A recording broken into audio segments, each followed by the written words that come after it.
Okay, अब हमारे पास जो चीज़ ये चीज़ हमारे पास है। पहले पार्ट में वो जो चीज़ आपसे मांग रहा है वो है कि पी एक्स वेक्टर फाइंड करें। पी से एक्स बेटा जान वो इसको यूज़ करते हुए निकलेगा, और इसको यूज़ मैंने आपको बताई थी बात कि कैसे करना है। आपने सारे के सारे अल्फ़ाबेट्स को एक साइड पे इकट्ठा कर लेना है, और वो कैसे करना है, P x over P Q, बिल्कुल ठीक है, और वो इक्वल होगा 1/3 के। अब ये आपको बता रहा है, क्या बता रहा है कि अगर P से Q जो है, P से Q का मतलब है यहाँ से यहाँ तक, अगर ये येलो वाली जो मैंने लाइन बनाई है, अगर ये लाइन 3 पार्ट्स की है, तो बेटा वो कह रहा है कि P से X, ये जो मैंने रेड वाली लाइन बनाई है, ये वाली, ये कितने पार्ट्स की है, ये 1 पार्ट की लाइन है, बिल्कुल ठीक होगी बात। अच्छा, अब इसके लिए हमें इस पूरे वेक्टर का पता होना ज़रूरी है। सबसे पहले हम ये वाला वेक्टर फाइंड करेंगे, पी क्यू वाला, पी से क्यू। अब पी से क्यू आपने जाना है, कौन सा रास्ता ऑप्ट कर सकते हैं आप पहले पी से ओ जाएंगे और फिर ओ से क्यू पे जाएंगे। अब आप मुझे बताएं कि पी से ओ वेक्टर की वैल्यू क्या होगी, माइनस पी, और ओ से क्यू वेक्टर की वैल्यू क्या होगी, स्मॉल क्यू। और आप इसको यूं भी लिख सकते हैं क्यू माइनस पी, ठीक होगी बात।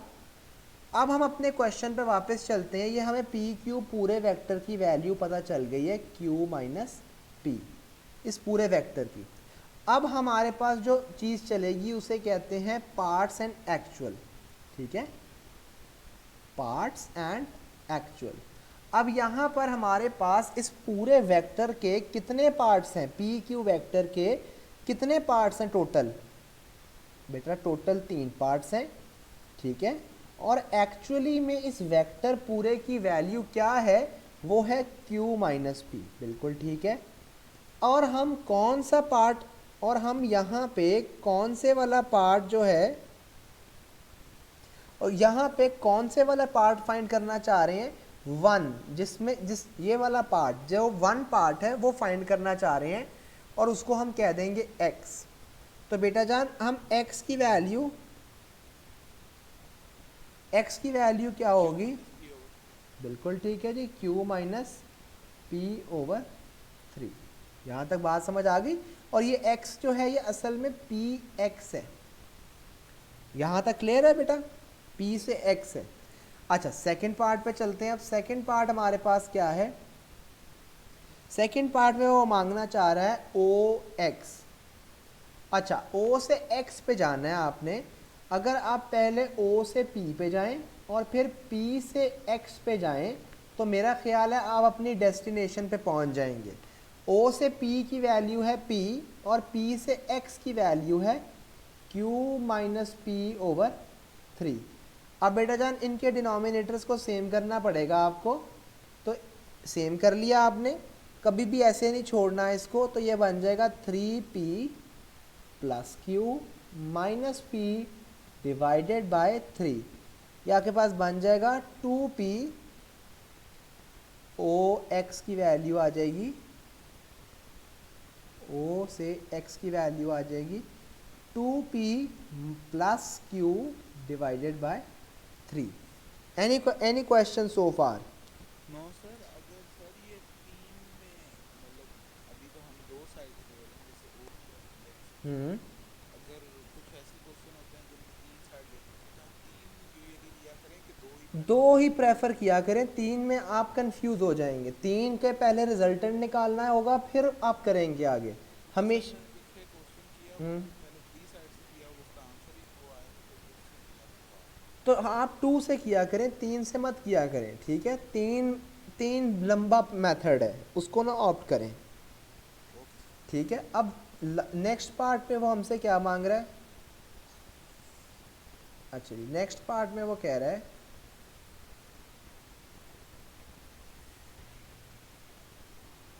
अच्छा जी नेक्स्ट पार्ट में वो कह रहा है क्यू वाई निकालना है। नेक्स्ट पार्ट में कह रहा है, थर्ड पार्ट में क्यू वाई,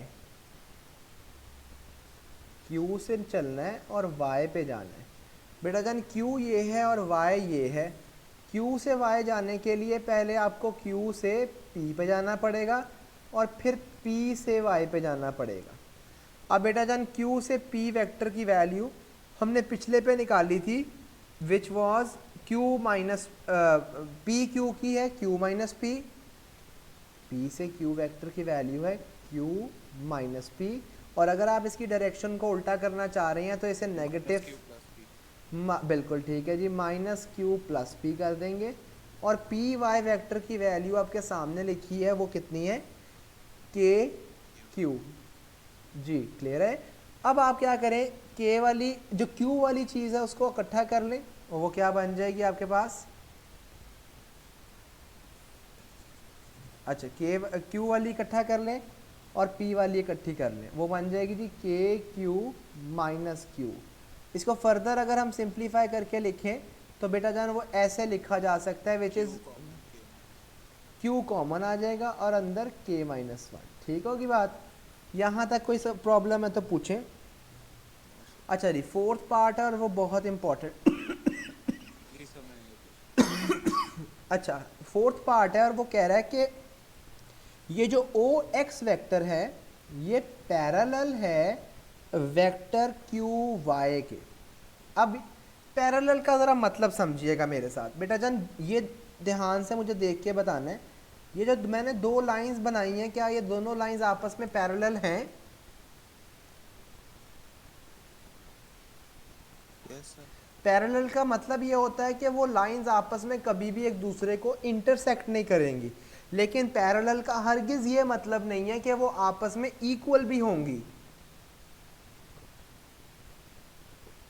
ठीक है, पैरेलल में कभी भी उन्होंने आपस में इक्वल नहीं होना, लेकिन वो आपस में इंटरसेक्ट नहीं करेंगी कभी भी।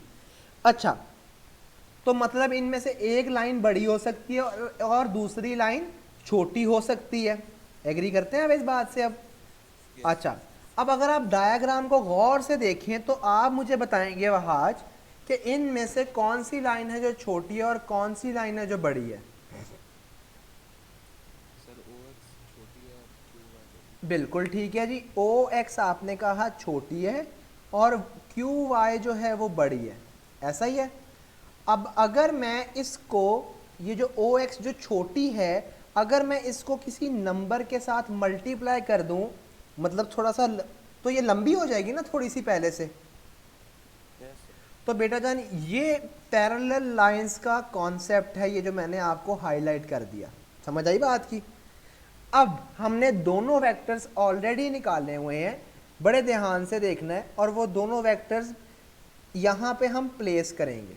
कौन कौन से, क्यू वाई की जगह पे क्यू वाई जो कि क्या है पी प्लस क्यू ब्रैकेट के माइनस वन, और T multiply by O X, और ओ एक्स की वैल्यू है ये वाली 2p plus Q over 3, 2p plus Q divided by 3। अब आपने क्या करना है, बड़े ध्यान से, और बड़ी इंपॉर्टेंट बात, आपने इनके कंपोनेंट्स को कंपेयर करना है।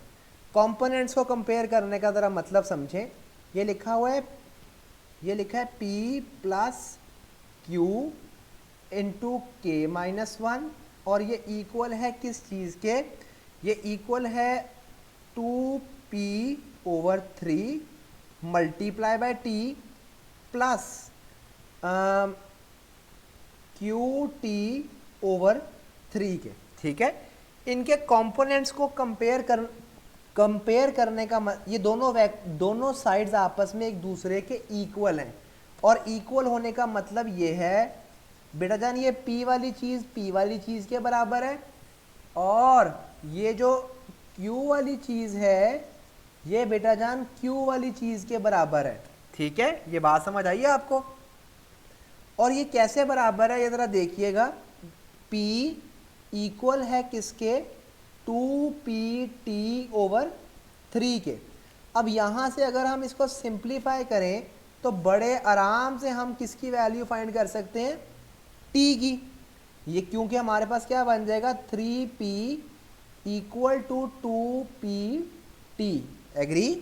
और अगर हम t की वैल्यू निकालना चाहें तो क्या होगी 3p डिवाइडेड बाय 2p, ये p और p कट जाएगा और t की वैल्यू हमारे पास क्या आ जाएगी 3/2। बात समझ आ गई वहाँ आज? सर ये ऊपर क्या किया आपने? किसका बेटा जान?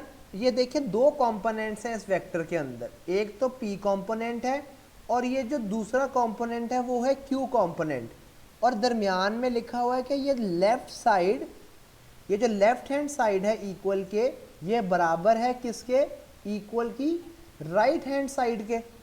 तो बेटा जान पैरेलल में हमेशा ये इक्वल। जी बेटा, पैरेलल दोनों वेक्टर्स आपस में एक जैसे हैं। पैरेलल का मतलब है दोनों वेक्टर्स एक जैसे दिखते हैं, लेकिन एक थोड़ा लंबा है या एक थोड़ा छोटा है। ठीक है, तो बेटा P वाला कंपोनेंट P के कंपोनेंट के इक्वल हो गया और Q वाला Q वाले के। अभी हमने K की वैल्यू निकालनी है, और वो कैसे निकालनी है, बिल्कुल ऐसे ही निकालनी है। और वो क्या होगी, Q ब्रैकेट K-1, और वो सर इसमें तो वैल्यू पुट कर देंगे ना। बिल्कुल बिल्कुल इज इक्वल टू QT/3। अब हमारे पास t की वैल्यू ऑलरेडी इसको पहले सिंप्लीफाई कर लें, ये बन जाएगा 3Q into K-1 is equal to Q times T, और Q यहाँ पे मल्टीप्लाई हो रहा है, वहाँ जाके डिवाइड हो जाएगा, तो ये बन जाएगा 3Q bracket K-1 divided by Q और इक्वल होगा t के। ये कट जाएगा, आपके पास बनेगा 3 ब्रैकेट K-1 और इक्वल हो जाएगा t के, जो इसकी वैल्यू हमने पिछले पार्ट में निकाल ली थी 3/2। तो बेटा जान ये आगे आप सिंप्लीफाई कर लें, 3K-3 इज इक्वल टू 3/2, और यहाँ से k की वैल्यू निकाल लें, which will be 3K is equal to 3/2 plus 3, which will be 9/2, और ये इक्वल हो जाएगा 3K के, और k की वैल्यू क्या आ जाएगी 9/2 multiply by 3, which will B 3/2। ये k की वैल्यू भी आ गई हमारे पास 3/2, जो सेकंड पार्ट में हमसे फाइंड करने को कह रहा था। और लास्ट पार्ट में हमें क्या कह रहा है, लास्ट पार्ट में वो कह रहा है कि अगर आप the line OX when produced meets PY at Z, ठीक है, वो कह रहा है कि अगर आप इसी को इस वाले पोर्शन को, ये OX वाले पोर्शन को अगर एक्सटेंड कर दें तो ये PY को कट करता है, और उस पॉइंट का नाम है, इस पॉइंट का नाम है Z। ठीक है, और वो क्या कहना चाह रहा है, वो कह रहा है कि PZ की वैल्यू फाइंड करनी है। तो PZ की वैल्यू फाइंड करने के लिए क्या करना है आपने, ये PZ है, तो PZ की वैल्यू फाइंड करने के लिए जी P से और O, P से O और O से Z।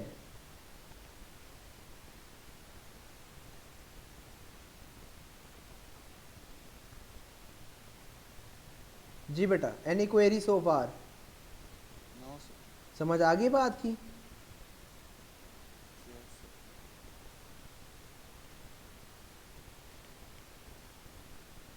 अच्छा, और कोई क्वेश्चन जो आप कह रहे थे?